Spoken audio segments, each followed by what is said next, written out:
جس کو آپ انگریزی میں کہتے ہیں in the small hours of the morning. شراب خانے سے نکلے، نشے میں دھت، چکر آیا، گرے، اور ساتھ ہی بدرو جا رہی تھی گندی نالی، اس میں گر گئے، وہاں سے لاش برآمد. کیسی موت ہے؟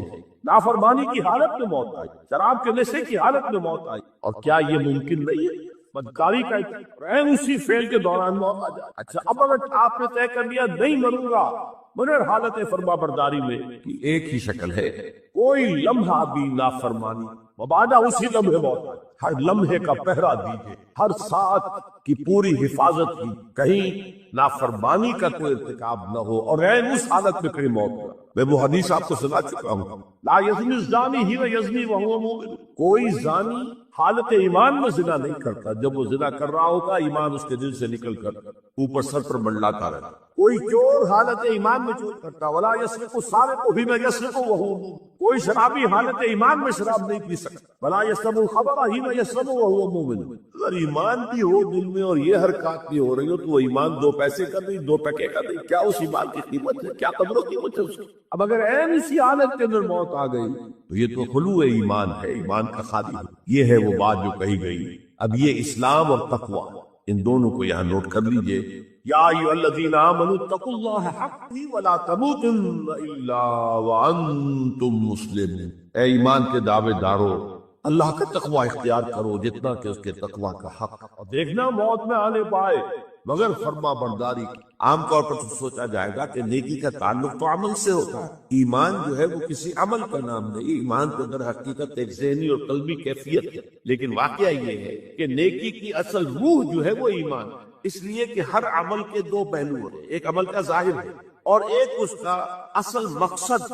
باطنی طور پر اس عمل سے مقصود کیا ہے، موٹیویشن کیا ہے، جذبہ محرکہ کیا ہے. یہ 2 چیزیں بالکل علیحدہ ہیں. یوں سمجھ لیجئے کہ نیکی کے ظاہر کو صرف نہیں دیکھنا کہ یہ نیکی کا کام ہے، بلکہ دیکھنا یہ ہوگا کہ اصل میں اس کی موٹیویشن، اس کا جذبہ محرکہ کیا ہے. وہ جذبہ محرکہ ہے جو ایمان کے ذریعے سے، ایمان باللہ، ایمان بالآخرہ، ان دونوں کے اندر نیکی کے لیے ایک مثبت جذبہ محرکہ بھی ہے اور بدی سے بچنے کے لیے ایک منفی جذبہ محرکہ بھی. اللہ کی محبت، love of God, to please اللہ کو راضی، رضائے خداوندی کو اپنا مقصود بنا لے، یہ جذبہ محرکہ ہے جس کے تحت انسان نیکی کرے، بھلائی کرے، خیر کرے. یہ مثبت جذبہ. لیکن اس کے ساتھ ہی منفی پہلو بھی، اللہ ناراض نہ ہو جائے، اللہ کی سزا سے بچنے، اللہ کی ناراضگی سے بچنے انسان نیکی کا کام کرے، بدی. اسی طرح جذبہ آخرت جو ہے، ایمان بالآخرہ، تو جنت کی طلب میں نیکی کا کام کرنا اور دوزخ سے بچنے کے لیے بدی سے بچنا. تو گویا کہ ایمان بالآخرہ اور ایمان باللہ دونوں میں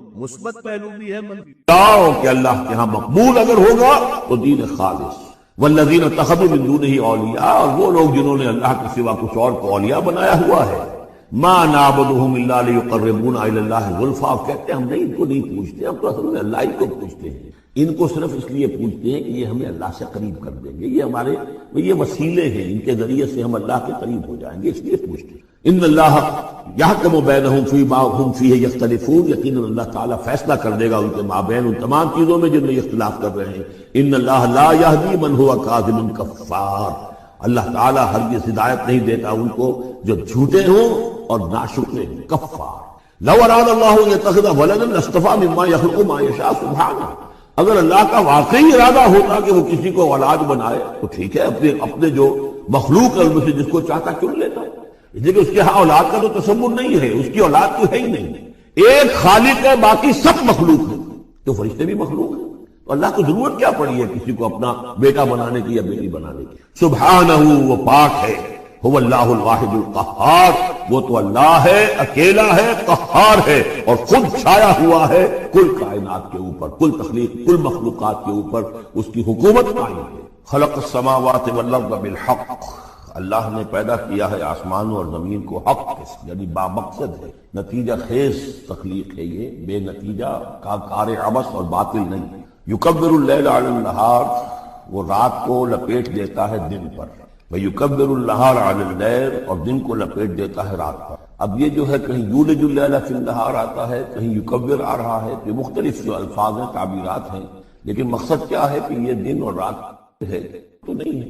آپ کو معلوم ہے کہ پورا نظام جو چل رہا ہے اسی کے حوالے سے ہے، پورا عالم نباتات کا جو ریسپیریشن کا نظام ہے وہ اسی کے ساتھ متعلق ہے۔ لہذا یہاں کوئی شے بھی بے مقصد نہیں۔ جب کوئی شے بے مقصد نہیں ہے تو انسان کیسے بے مقصد ہو سکتا؟ کس لیے اس کو پیدا کیا؟ حدیث میں جیسا کہ آیا کہ انما الدنیا خلقت لکم وانتم خلقتم للآخرہ، دنیا تمہارے لیے بنائی گئی لیکن تم آخرت کے لیے بنا۔ جب تک کہ آخرت کا تصور نہ ہو پھر انسان کا، خاص طور پر انسان میں جو اخلاقی حص ہے، ایک مورل سینس ہے اس کے اندر، کچھ چیزیں اچھی ہیں کچھ بری ہیں، اس کا احساس ہے اس کے اپنے اندر، تو اس کا کوئی نتیجہ کہاں آخر نکل رہا ہے دنیا میں؟ اس کے لیے دوسری زندگی اور بعد سے بعد الموت لازمی ہے۔ وسخر الشمس والقمر، اور اس نے مسخر کر دیا سورج کو بھی اور چاند کو بھی، کل یجری لاجل مسمى، یہ سب کے سب چل رہے ہیں ایک وقت معین تک۔ الا هو العزیز الغفار، آگاہ ہو جاؤ وہ زبردست ہے اور بخشنے والا ہے۔ خلقکم من نفس واحدۃ ثم جعل منها زوجها، اس نے بنایا تمہیں ایک ہی جان سے، ایک ہی جی سے۔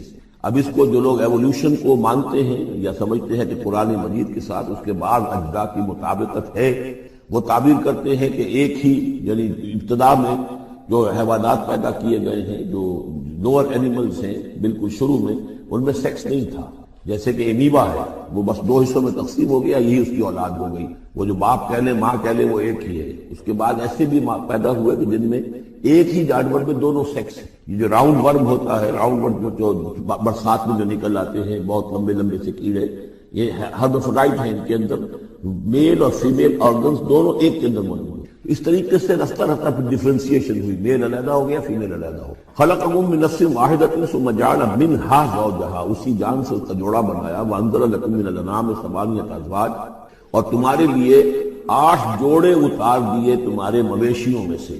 عام طور پر عرب میں جو مویشی موجود تھے ان میں سے اونٹ نر اور مادہ، گائے نر اور مادہ، اسی طریقے سے بھیڑ نر اور مادہ، اور بکری نر اور مادہ، یہ جو ہیں ان کے ہاں یہی مویشی تھے۔ ثمانیۃ ازواج سورہ انعام میں بھی آ چکا ہے، وہ ہمیں یاد ہوگا۔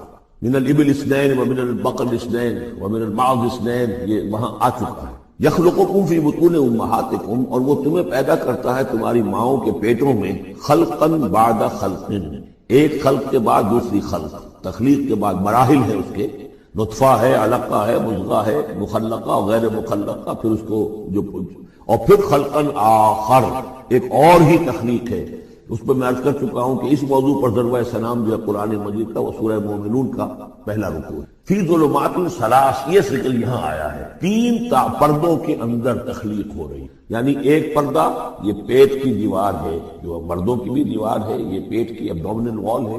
دوسرا پردہ پھر جو یوٹرس ہے، رحم ہے ماں کا، اس کی موٹی دیوار ہے۔ تیسری وہ جھلی ہے جس میں کہ وہ بچہ جو ہے جنین لپٹا ہوا ہوتا ہے۔ اب دیکھیے یہ بھی ظاہر بات اس وقت جو ہے جینیٹکس بھی نہیں پڑھائے گئے تھے، نہ یہ پڑھائی گئی تھی ایمبریولوجی، کچھ بھی نہیں تھا، لیکن فی ظلمات ثلاث، یہی وجہ ہے جو میں نے آپ کو بار بار بتایا ہے۔ کیتھل مور جو کہ ایمبریولوجی پر اس وقت دنیا کی سب سے بڑی اتھارٹی سمجھا جاتا ہے، اس نے مانا ہے کہ قرآن مجید میں جس طریقے سے یہ بیان ہوا ہے واقعتاً حیران کن۔ تو 3 پردوں کے اندر اللہ جیسا چاہتا ہے بنا رہا ہے، اس کا منہ قلم تو اللہ ہی کر رہا ہے، شکل بنا رہا ہے اس کی جو بھی کر رہا ہے، اب ہم اس کو تشبیہ تو نہیں دے سکتے، لیکن اللہ بنا رہا ہے۔ یخلقکم فی بطون امہاتکم، وہ بناتا ہے، تخلیق کرتا ہے تمہاری ماؤں کے پیٹوں میں، خلقا بعد خلق، ایک طرح سے دوسری طرح، ایک درجے کے بعد دوسرا درجہ، فی ظلمات ثلاث، 3 اندھیروں میں۔ ذالکم اللہ ربکم، وہ ہے اللہ تمہارا رب، لہ الملک، بادشاہی بھی اسی کی ہے، لا الہ الا هو فانا تصرفون، اس کے سوا کوئی معبود نہیں ہے، تو کدھر پھیرے جا رہے ہو، پھرائے جا رہے ہو۔ ان تکفروا فإن اللہ غنی عنکم، اگر تم کفران نعمت کرتے ہو، کفر کرتے ہو، تو اللہ غنی ہے، اسے تمہاری کوئی ضرورت نہیں ہے، احتیاج نہیں ہے، یہ نہ سمجھو کہ اس کی سلطنت میں کوئی کمی آ جائے گی۔ ولا یرضی لعبادہ الکفر، لیکن وہ اپنے بندوں سے کفر پر راضی نہیں ہے، اختیار تو اس نے دیا ہے، اما شاکرا و اما کفورا، چاہو تو شکر گزار بندے بنو، چاہو کفران نعمت کے بھی اختیار کر لو، چوائس از یورس۔ لیکن یہ جان لو اللہ راضی نہیں ہے کفر پر، راضی وہ ہوتا ہے وَإِن تَشْكُرُوا يَغْفِرْ لَكُمْ، اگر تم اس کا شکر کرو، اس کی تعریف کرو، اس کی بندگی کرو، پھر وہ تم سے راضی ہوگا۔ وَلَا تَزِرُ وَازِرَةٌ وِزْرَ أُخْرَىٰ، اور نہیں اٹھائے گی کوئی اٹھانے والی جان کسی دوسری جان کے بوجھ کو۔ ثم الى ربکم مرجعکم، پھر تمہارا لوٹنا ہے اب تمہارے رب ہی کی طرف، فینبئکم بما کنتم تعملون، پھر وہ تمہیں بتا دے گا، متنبع کر دے گا جو کچھ کہ تم کرتے رہے تھے. انہ علیم بذات الصدور، یقیناً وہ جاننے والا ہے سینوں کے اندر چھپی ہوئی باتوں کا بھی، جو راز ہیں تمہارے سینوں میں. وَإِذَا مَسَّ الْإِنسَانَ ضُرٌّ دَعَا رَبَّهُ مُنِيبًا إِلَيْهِ، اور جب انسان کو کوئی تکلیف پہنچتی ہے وہ اپنے رب کو پکارتا ہے، دعائیں کرتا ہے اس کی طرف رجوع کرتے ہوئے. ثُمَّ إِذَا خَوَّلَهُ نِعْمَةً مِّنْهُ، اور جب اللہ تعالیٰ اس کو اڑا دیتا ہے، اس کے گرد اپنی نعمت کا خول لے آتا ہے، خولہ اسے لپیٹ لیتا ہے اپنی نعمت میں، نسی ما کان یدعو الیہ من قبل، تو جو پہلے وہ جس چیز کے لیے اللہ سے دعائیں کر رہا تھا سب بھول جاتا ہے. وجعل للہ اندادا، اور اس سے بھی بڑھ کر جو کرتا ہے شرارت وہ یہ ہے کہ اللہ کے مدے مقابل ٹھہرا لیتا ہے، لیضل عن سبیلہ، تاکہ بہکائے لوگوں کو اس کے راستے سے.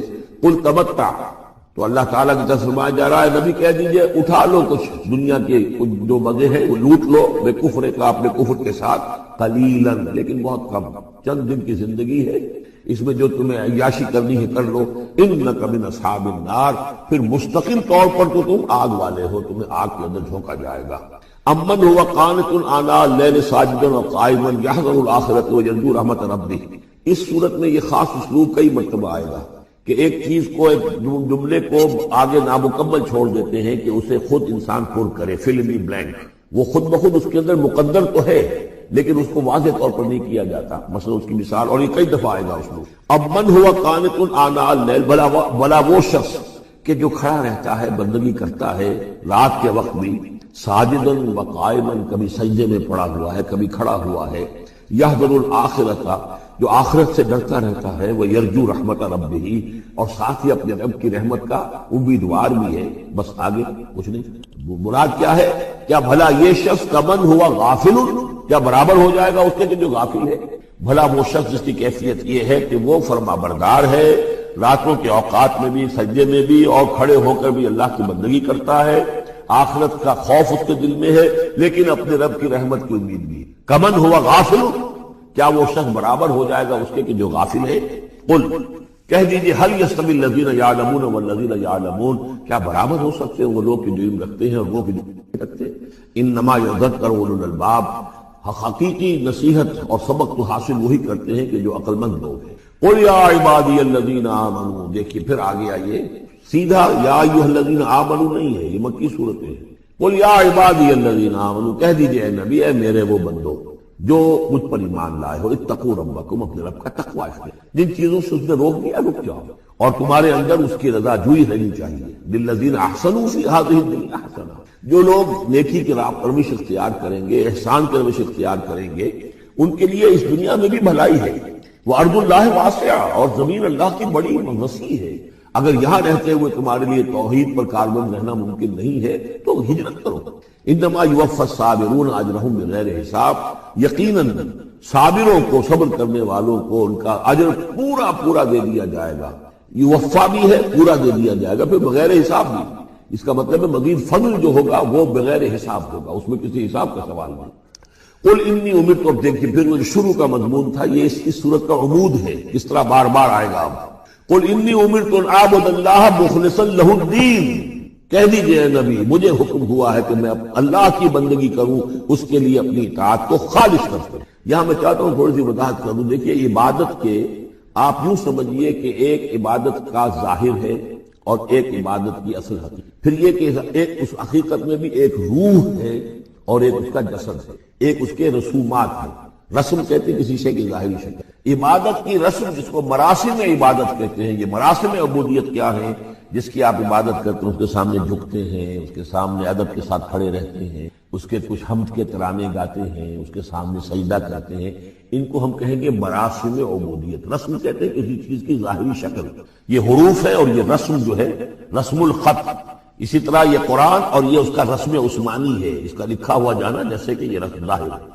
تو ایک تو یہ چیزیں ہیں عبادت جسے دنیا میں سمجھا جاتا ہے عبادت، یہ مراسم عبودیت. اصل عبادت جو ہے اس کا بھی ایک جسد ہے اور ایک روح ہے. جسد کیا ہے؟ اطاعت، جس کی عبادت ہے کلی اطاعت، ہم عقل اطاعت، ہم وقت اطاعت. غلامی، عبد کے معنی ہے غلام.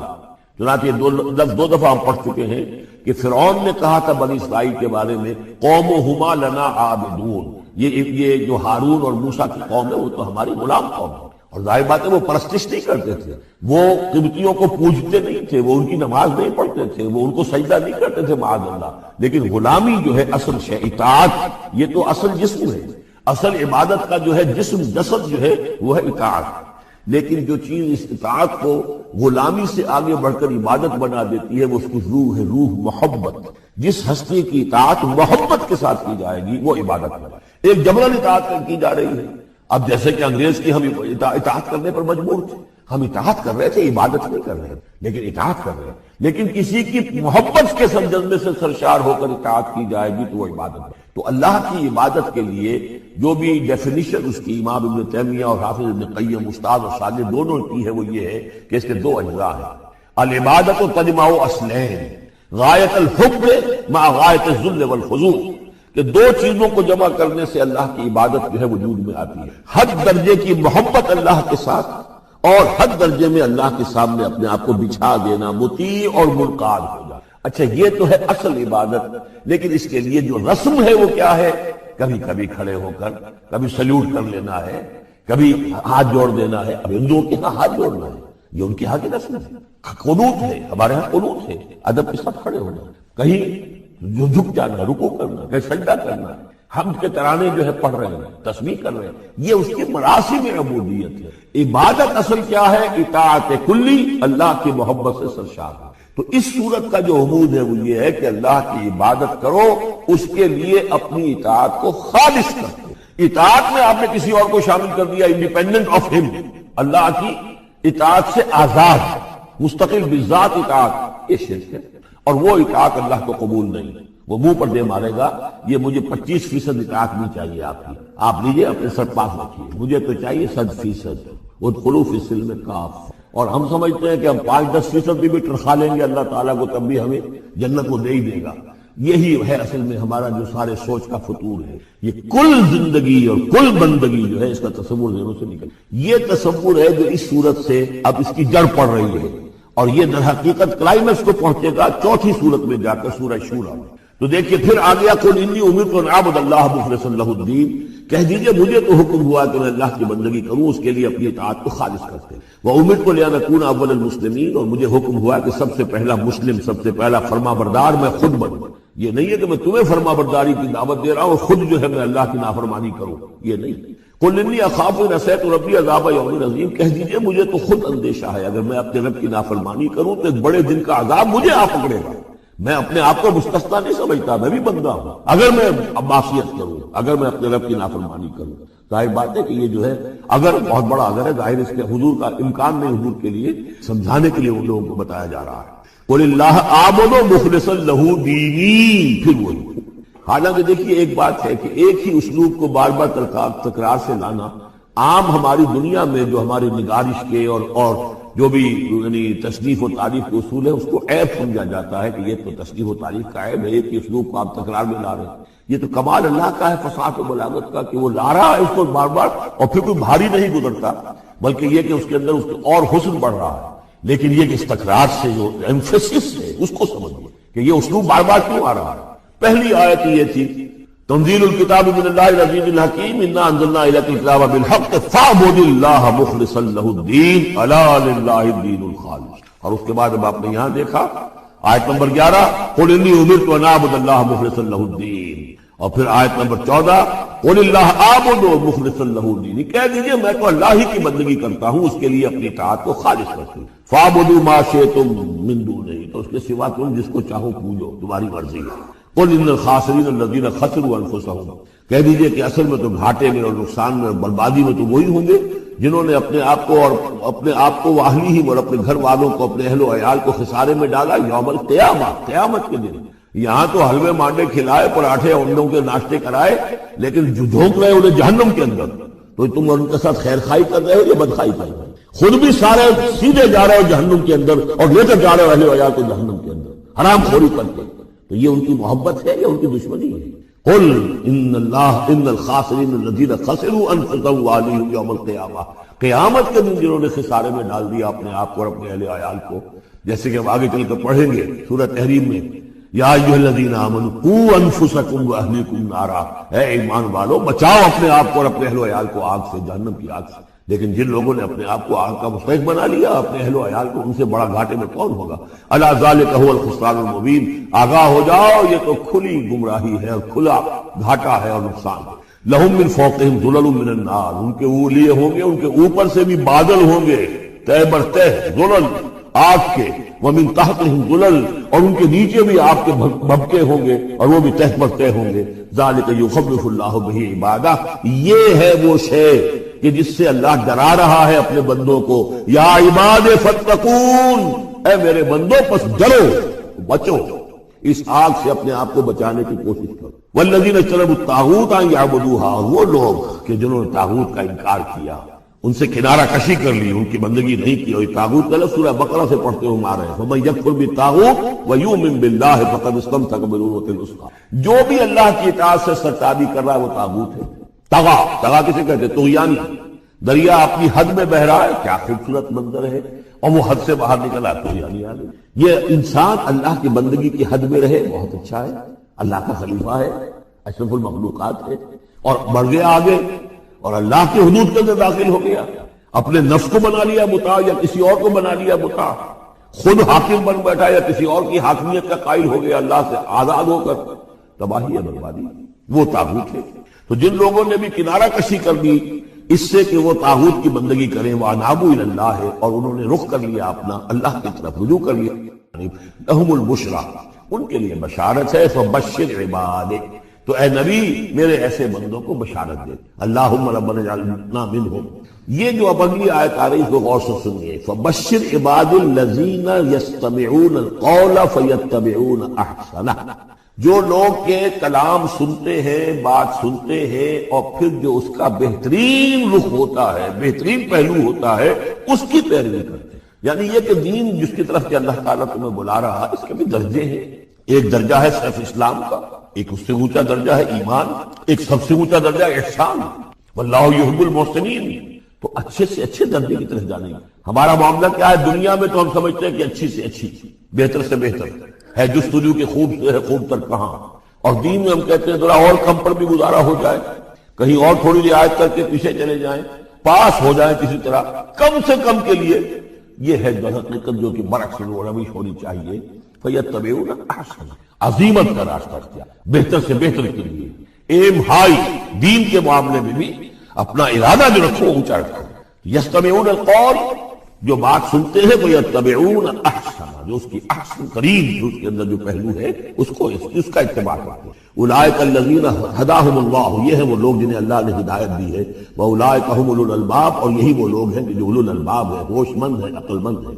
افمن حق علیہ کلمۃ العذاب، اور یہاں پھر وہی آ گیا، بھلا وہ شخص کہ جو مستحق ہو چکا ہے، جس پر لاگو ہو چکی ہے عذاب کی بات، یعنی جو مستحق ہو گیا عذاب کا، اس کے بعد کیا پھر چھوڑ دیا گیا، کمن ہوا فی الجنہ، کیا وہ برابر ہو جائے گا اس شخص کے کہ جو جنت میں جانے والا؟ یہ گویا کہ یہاں پر محذوف ہے۔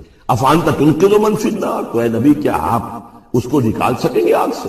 اس کے اوپر تو اللہ کی طرف سے وہ قانون عائد ہو گئے، دفعہ لگ چکی، جیسے آپ کہتے ہیں اس پر تو دفعہ 302 لگ گئی، تو جن لوگوں پر وہ دفعہ لگ چکی ہے اللہ تعالیٰ کی طرف سے کہ یہ لوگ اس مقام کو پہنچ گئے، پوائنٹ آف نو ریٹرن کو، کہ اب ان کے دلوں پر مہر کر دی گئی، اب یہ ایمان نہیں لائے، تو ان کو اے نبی آپ ان کو اب آگ سے نکال دیں۔ لیکن الذین اتقوا ربہم، لیکن وہ لوگ کہ جو لوگ اللہ کا تقوی اختیار کریں گے، لہم غرف من فوقہا غرف مبنیہ، ان کے لیے تو بالا خانے ہوں گے، ان کے اوپر اور بالا خانے ہوں گے، ایک دوسرے کے اوپر۔ اللہ تعالیٰ جنت کے اسکائی اسکریپرز دے گا، جیسے کہ آج آپ دیکھتے ہیں 102 منزلیں اور 110 منزلیں چلی جا رہی ہیں، تو غرف من فوقہا غرف، بالا خانے اور بالا خانوں پر بالا خانے، مبنیہ، جو چنے ہوئے ہوں گے ایک دوسرے کے اوپر، تجری من تحت الانہار، ان کے دامن میں ندیاں بہتی ہوں گی۔ وعد اللہ، یہ اللہ کا وعدہ ہے جو ہو چکا، لا یخلف اللہ المیعاد، اللہ تعالیٰ اپنے وعدے کی خلاف ورزی نہیں کرتا۔ الم تر ان اللہ انزل من السماء ماء، کیا تم نے دیکھا نہیں کہ اللہ نے اتارا آسمان سے پانی، فسلکہ ینابیع فی الارض، پھر اس کو چلا دیا چشموں کی شکل میں زمین میں، ثم یخرج بہ زرعا، پھر اسی کے ذریعے سے نکالتا ہے، اس کے ذریعے سے نکالتا ہے وہ کھیتی کو، مختلف الوانہ، جس کے رنگ ہیں مختلف، ثم یہی، جو پھر وہ کھیتی جو ہے تیار ہو جاتی ہے، بڑی اس کے شان و شوکت ہوتی ہے، فتراہ مصفرا، پھر دیکھتے ہو کہ وہ زردی مائل ہو گئی، ثم یجعلہ حطاما، پھر وہ کھیتی کٹ گئی اور اب یوں سمجھیے کہ وہاں خاک اڑ رہی ہے، یا یہ کہ توڑی کے کوئی تنکے کہیں کہیں پڑے ہوئے نظر آ جائیں گے، چورا ہو گئی۔ ان فی ذلک لذکر لأولی الالباب، اسی کے اندر ہے یاد دہانی اور سبق ہوش مند لوگوں کے لیے کہ یہی معاملہ تمہارا ہے۔ جب تم پیدا ہوتے ہو تو جیسے کھیتی نئی نئی اپجتی ہے تو کسان کتنا خوش ہوتا ہے، کسی کے ہاں بیٹا پیدا ہوا کتنی خوشی ہو رہی ہے، اس کی آمد کو جو ہے سیلیبریٹ کیا جا رہا ہے، پھر وہ جوانی کو پہنچتا ہے، پھر اس کے بالوں سیکس کا جذبہ، اگر ماں بیٹے پر محبت بڑی نگاہ ڈال رہی ہے تو سیکس ہے، ایڈیپس کمپلیکس مشہور ہے اس کا۔ لیکن اپنی جگہ یہ ہے کہ باپ مرد ہے، بیٹی بھائی مرد ہے، بہن ہے، لہذا گھروں کے اندر بھی اپنی نگاہوں کو نیچا رکھیں۔ میں آپ کو قول سنا چکا ہوں مولانا فراہی کا، اصلاحی صاحب نے کہا، جب مولانا فراہی نے مجھ سے یہ کہا کہ اصل میں سورہ احزاب میں گھر کے باہر کا پردہ ہے اور سورہ نور میں گھر کے اندر کا پردہ، تو کہتے میری آنکھیں کھل گئی اور چابی مل گئی، کلید مل گئی ان آیات کو سمجھنے کی، ان کی اصل پس منظر کو، حقیقت کو جاننے کا راستہ کھل گیا۔ تو یہ جو ہے غزِ بصر، یہ باہر کے لیے نہیں ہے، یہ گھر کے اندر۔ بیٹی کا آخر جوان ہو رہی ہے، اس کے سینے کے اوپر ابھار آ رہا ہے، اس کو گھور کر مت نگاہ نیچے۔ قل للمؤمنین یغضوا من ابصارهم ویحفظوا فروجهم ذلک ازکی لهم ان اللہ خبیر بما یصنعون۔ نوٹ کر لیجئے کہ یہ کہاں ہو رہا ہے؟ گھر میں داخلے کے بعد، گھر میں داخلہ اجازت سے، اور داخلہ ہوگا صرف محرموں کا، گھر کے اندر جو ہے وہ نامحرم تو نہیں آئے گا۔ یہ میں آگے بیان کر رہا ہوں۔ وَقُلْ لِلْمُؤْمِنَاتِ يَغْضُضْنَ مِنْ أَبْصَارِهِنَّ وَيَحْفَظْنَ مِنْ فُرُوجِهِنَّ، اور کہہ دیجئے مومن عورتوں سے بھی کہ وہ بھی اپنی نگاہیں جھکا کر رکھیں اور اپنی شرمگاہوں کی حفاظت کریں۔ وَلَا يُبْدِينَ زِينَتَهُنَّ إِلَّا مَا ظَهَرَ مِنْهَا۔ اس ٹکڑے پر بڑا قیل و قال ہے جدید مفکرین اور جدید دانشوروں نے کہ وہ اپنی زینت ظاہر نہ کرے سوائے اس کے جو خود ظاہر ہو جائے۔ وہ کہتے ہیں اس میں چہرہ بھی شامل ہے، اور جب چہرہ شامل ہے تو اس کا مطلب چہرے کا پردہ نہیں ہے۔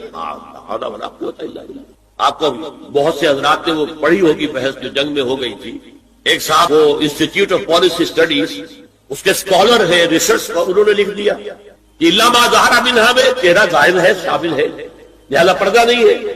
اور ارشاد احمد حقانی صاحب نے بھی زوردار اس کے اوپر جو ہے وہ تائید لکھ دی، اور گویا کہ کہا کہ اب تو مسئلہ ہی طے ہو گیا، جب ایک ریسرچ اسکالر کہہ رہا ہے تو یہ مولوی ملاٹے جو کہتے پڑھتے ہیں کہ یہ عورت کا جو چہرے کا پردہ ہے، تو بات ختم ہو گئی، دی میٹر از کلیر۔ میں نے صرف ایک جواب دیا کہ اس شخص نے جو بڑا ریسرچ اسکالر تھا، پہلے یہ لکھا ہے کہ سورہ نور کی ان آیات میں سطر کے احکام آ رہے ہیں، تو پھر یہ پردے کا چہرے کا معاملہ کیا ہو؟ سطر میں تو پردہ چہرہ شامل نہیں۔ محرموں سے پردہ کیا ہے؟ محرموں سے اس کا نام سطر ہے۔ عورت کا پورا جسم سطر ہے سوائے چہرے کی ٹکیا اور یہ ہاتھ اور یہ پاؤں، بس۔ کیا مطلب ہے؟ بھائی بھی نہیں دیکھ سکتا بہن کے جسم کا کوئی اور حصہ، باپ بھی نہیں دیکھ سکتا بیٹی کے جسم کا کوئی حصہ، یہ سطر ہے۔ سطر محرموں سے پردہ، اس سے آگے صرف شوہر یا حسب ضرورت طبیب سرجن، بس یہ محرموں کا۔ گھر میں عورت رہے گی تو سطر کے ساتھ رہے گی، محرم آئیں گے، چچا اس کا محرم ہے آئے گا، لیکن وہ بھی تو مرد ہے نا، چہرہ تو نہیں ڈھانپے گا، یہ کہ محرم ہے، لیکن باقی جسم سطر، عورت کا پورا جسم سطر ہے سوائے چہرے کی ٹکیا، بال بھی سطر میں شامل ہے۔ سطر وہ سکارف جو آج کل بنا ہوا ہے بہت بڑا مسئلہ، انہوں نے چہرے کو نکال دیا، صرف سکارف سمجھا ہوا پر حجاب کہتے ہیں، حالانکہ وہ حجاب پورا تو نہ ہوا، وہ صرف ایک حصہ ہے، لیکن ایک حصہ صحیح ہے، سر کے بعد جو ہے وہ چھپے ہونے چاہیے، یہ سطر میں شامل ہے۔ چہرے کی ٹکیا ہے جو سطر سے باہر، ہاتھ ہے پہنچوں سے باہر، اور پیر ہے ٹخنوں سے نیچے، بس۔ اللہ اللہ۔ تو فرمایا ما ظہر منہا زینتہن میں الا ما ظہر منہا میں کیا کیا چیزیں آ سکتی ہیں؟ دیکھیے، اگر عورت پوری کی پوری برقعے کے اندر ملبوس ہے، چہرے پر بھی نقاب ہے، آنکھوں کے آگے بھی یا جالی ہے یا کوئی چشمہ ہے، تو پھر بھی اس کے حسن کا ایک حصہ وہ ہے جو ظاہر ہے۔ اگر طویل القامت ہے، قد و قامت، یہ حسن کا حصہ ہے کہ نہیں، وہ کہاں چھپائے؟ اور غالب نے جو شعر کہا ہے، تیرے سر قامت سے ایک قد آدم قیامت کے فتنے کو کم دیکھتے ہیں۔ سر قد عورت، اسی طرح جسم سے ڈول ہے، چہرہ بدن ہے، یہ تو نہیں چھپے گا۔ عورت موٹی ہے، کیسی ہے، جسم جو غیر متناسب ہے، یہ تو نہیں چھپے گا۔ متناسب ہے اعضاء، قداور ہے، اکیلا بدن ہے. یہ ہے وہ چیزیں کہ جو حجاب کے سلسلے میں ما ظہر منہا یہاں ہو رہا ہے کہ جو سطر کے سلسلے میں ہے ما ظہر منہا زینت کا اور وہ چہرہ. لیکن اب اس میں ایک اور بات وَلْيَضْرِبْنَ بِخُمُرِهِنَّ عَلَىٰ جُيُوبِهِنَّ یہ بھی گھر کے اندر کی بات ہو رہی ہے کیونکہ میں پہلے بتا چکا ہوں جلباب ہوتا تھا جب گھر سے باہر نکلتی تھی عورت تو وہ اپنی چادر لپیٹتی تھی اپنے گرد چہرہ نہیں ڈھانپتی تھی. صرف چہرے کا حکم دیا گیا اس کے ضمن میں. وہ سورہ احزاب کی آیت رہ گئی وہ میں بیان کروں گا. اور خمار اوڑھنی ہوتی تھی جو گھر میں اوڑھتی تھی. گھر میں ظاہر بات ہے کہ جلباب تو نہیں لیا جا سکتا آخر گھر کا کام کاج کرنا ہے ہلکی سی اوڑھنی وہ گھر میں. لیکن فرمایا وَلْيَضْرِبْنَ بِخُمُرِهِنَّ عَلَىٰ جُيُوبِهِنَّ اور انہیں چاہیے کہ اپنی اوڑھیوں کے بکل اوڑھنیوں کے اپنے سینوں کے اوپر گریبانوں کے اوپر بھی مار لیا کریں تاکہ یہ سینے کے جو ابھار ہیں ان کو ایک ایڈیشنل کور مل جائے. دیکھیے سطر کا تقاضے کیا مل گئی. لباس دبیز ہونا چاہیے باریک نہیں. حضور نے فرمایا اللہ کی لعنت ہو ان پر جو لباس پہن کے بھی ننگی ہوتی ہے.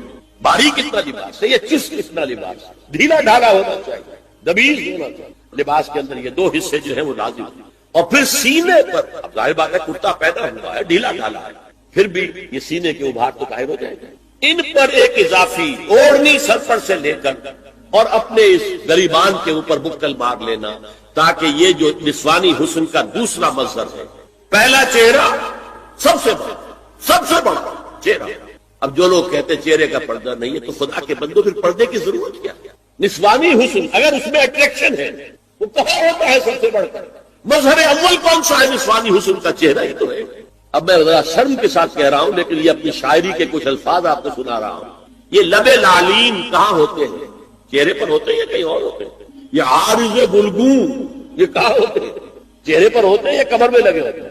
یہ چاہے زقن تھوڑی میں اگر کچھ کھڈا پڑا ہوا ہو چاہے زقن یہ تعریفیں جو شاعری میں ہوتی ہیں یہ کہاں ہوتا ہے؟ یہ بجگا کے تیر یہ کہاں ہوتے ہیں؟ یہ نرگسی آنکھیں یہ کہاں ہوتی ہیں؟ اور ستواں ناک یہ کہاں؟ چہرہ ہی تو ہے سب سے بڑی اٹریکشن تو چہرہ. اسی کو نہ چھپایا تو پھر اور کیا چھپایا؟ ہاں دوسری چیز چھاتی کے ابھار بہت اٹریکٹیو ہوتے ہیں چھاتی.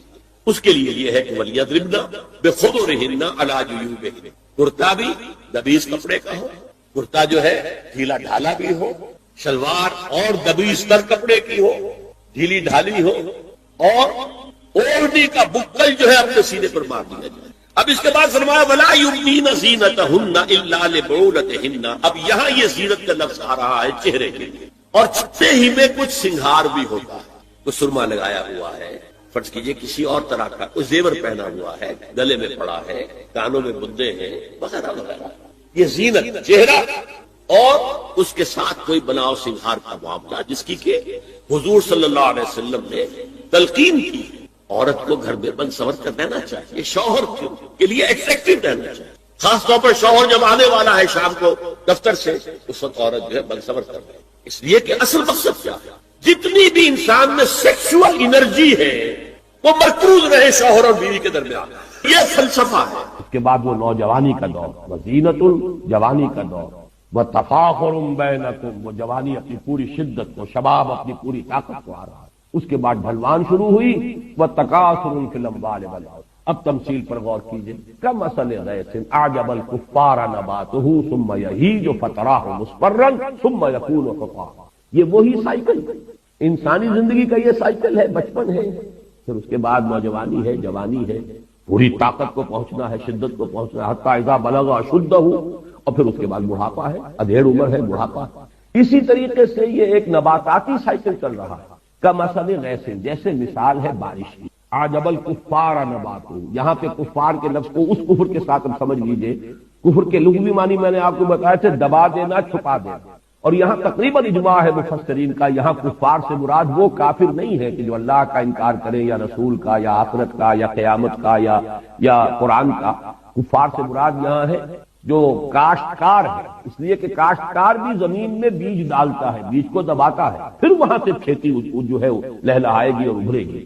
تو کمثل غیث جیسے زراع کا لفظ آیا ہے سورہ فتح کے آخر میں زراع اعجب یعجب الزراع جس کو کہ جب بارش ہوتی ہے اور کھیتی جو ہے اپنی سوئی نکالتی ہے اور وہ چھوٹی چھوٹی سی پتیاں سامنے نمودار ہوتی ہیں تو کاشتکار کا دل باغ باغ ہو جائے. وہاں پر بھی یہ لفظ آیا تو فرمایا کمثل غیث اعجب الکفار نباتہ، بارش سے جو نباتات کا جو ظہور ہوا اس سے وہ کاشتکار کا دل باغ باغ ہو جاتا ہے. ثم یہیج، پھر وہ اپنی پوری قوت پر آتی ہے وہ کھیتی. حاجہ یہیج جو ہے یہ آتا ہے کسی چیز کے جوش مارنے کے لیے. چنانچہ کہا جاتا ہے حاجت دم، خون نے جوش مارا. حاج الفحل، نر اونٹ جو تھا وہ جوش میں آیا، بفر گیا. حیجت یا حیج تو الشر والحرب والبعیر، کسی شے کو جوش دلانا، یہ حیج یحیج تحییجا آتا ہے. اسی کو نوٹ کیجئے کہ ایک لفظ اردو میں مستعمل ہے، اس کا مادہ حیجان، حیجان کی کیفیت، حیجانی کیفیت. یہ حاجہ یہی جو سے لفظ حیجان ہے کہ جو ہماری ادبی جو لٹریری اردو ہے بہرحال اس کے اندر بہت معروف ہے. تو یہاں فرمایا کہ کھیتی ظاہر ہوئی، بارش ہوئی تھی. اب آپ نے دیکھا کہ اس کے بعد ہریاول جو ہے سبزہ جو ہے معلوم ہوتا ہے کہ اس جو بالکل بے آب و گیا ریت پڑا ہوا تھا، بے آب و گیا مٹی تھی، اس کے اندر اب سبزہ نمودار ہو گیا. پھر اس کے بعد ثم یہیج، پھر وہ فصل جو ہے لہلہاتی ہے، اپنی پوری قوت کو آتی ہے، جوش مارتی ہے. فتراہ مصفرا، پھر تم دیکھتے ہو زرد.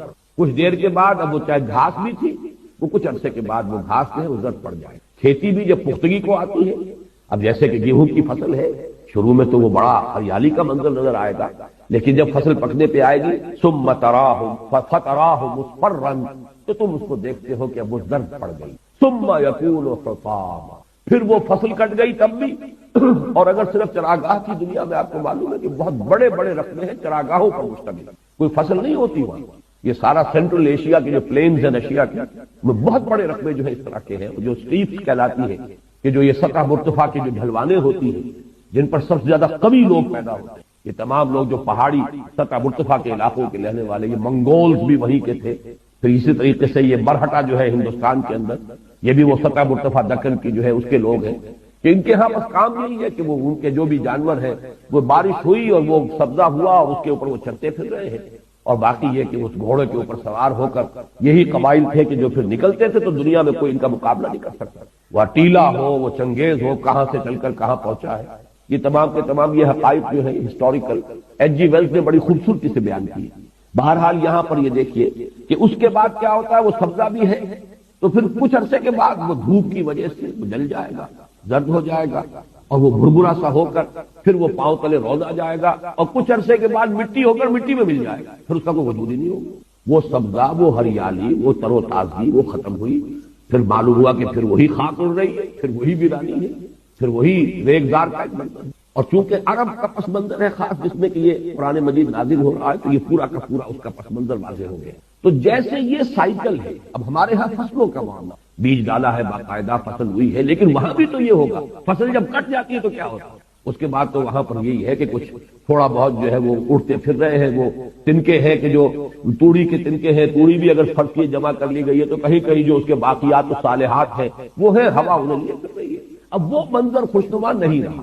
یہ سائیکل ہے نباتاتی جو اس دنیا میں چند مہینوں کی سائیکل ہے، لیکن یہ کہ انسان کی زندگی کا یہی سائیکل ہے. جس گھر میں بھی نئی ولادت ہوئی ہے، بچہ پیدا ہوا ہے، خوشی کے شادیانے بجائے جا رہے ہیں، خوشیاں منائی جا رہی ہیں. پھر وہ بچہ بڑھا ہوتا ہے، پھر اس میں طاقت آتی ہے، وہ جوانی کو پہنچتا ہے، اس کی امنگیں ہیں، اس کے ولولے ہیں، اس میں تفاخر پیدا ہوتا ہے، زینت و تفاخر. پھر یہ کہ اس کی جو ہے ڈھلوان آتی ہے. اب چہرے پر بھی زردی آتی ہے، فتراہ مصفرا، چہرے پر جھریاں پڑ رہی ہیں، بال جو ہے سیاہ نہیں رہے، سفید ہو گئے ہیں.